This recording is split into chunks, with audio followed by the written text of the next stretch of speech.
ലഹരി മാഫിയയും ക്രിമിനൽ സംഘങ്ങളും നാട്ടിൽ അഴിഞ്ഞാടുമ്പോൾ രാത്രി സമയങ്ങളിൽ പോലീസുകാർ ജീവൻ പണയം വെച്ചാണ് ജോലി ചെയ്യുന്നത്.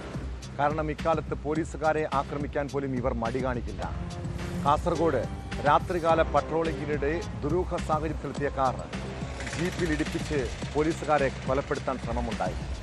3 തവണ ഇടിച്ചതോടെ ജീപ്പ് കുഴിയിലേക്ക് പതിച്ചു. അപകടത്തിൽ ഒരു പോലീസുകാരന് പരിക്കേറ്റിട്ടുണ്ട്. അക്രമത്തിന് ഉപയോഗിച്ച കാർ കണ്ടെത്താനായിട്ടില്ല.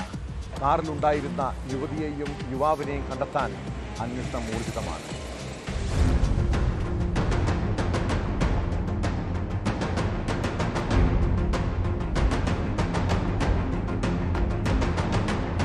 രാത്രി പെട്രോളിംഗ് നടത്തുകയായിരുന്ന ബേഡകം പോലീസ് സ്റ്റേഷനിലെ SIയും സംഘവും സഞ്ചരിച്ചിരുന്ന ജീപ്പിന് നേരെയായിരുന്നു ആക്രമണം.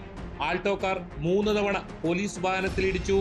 ഇടിയുടെ ആഘാതത്തിൽ പോലീസ് വാഹനം കാട്ടിലേക്ക് തെറിച്ചു വീണതോടെ കാറുമായി ആക്രമികൾ രക്ഷപ്പെട്ടു. സംഭവത്തിൽ പോലീസ് ജീപ്പ് ഡ്രൈവർ രാകേഷിന്റെ കൈമുട്ടിന് പരിക്കേറ്റു. ആക്രമണത്തിന് ഉപയോഗിച്ച കാർ കണ്ടെത്താൻ പോലീസ് അന്വേഷണം തുടങ്ങി.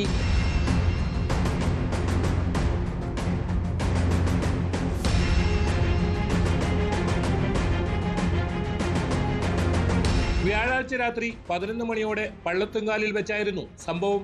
വാഹന പരിശോധനയ്ക്കിടെ കൈ കാണിച്ചുവെങ്കിലും കാർ നിർത്തിയില്ല. സംശയം തോന്നി പോലീസ് വാഹനം കാറിനെ പിന്തുടർന്നു. കുറ്റിക്കോലിലെത്തിയപ്പോൾ പോലീസ് വാഹനം കാറിനെ മറികടന്നു. പിടികൂടാനുള്ള ശ്രമത്തിനിടയിൽ കാർ പോലീസ് വാഹനത്തിൽ ഇടിച്ച ശേഷം ബന്തെടുക്ക ഭാഗത്തേക്ക് അമിത വേഗതയിൽ ഓടിച്ചുപോയി. കാറിനെ പിന്തുടർന്ന പോലീസ് ജീപ്പിനെ ബന്തെടുക്കയിൽ വെച്ചും കാറിടിച്ചു.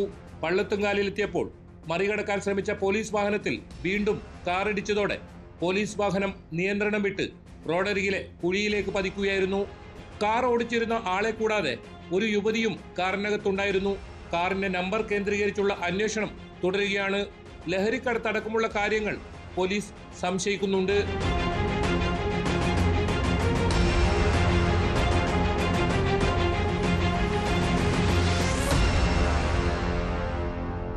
ന്യൂസ് 18 കാസർഗോഡ്.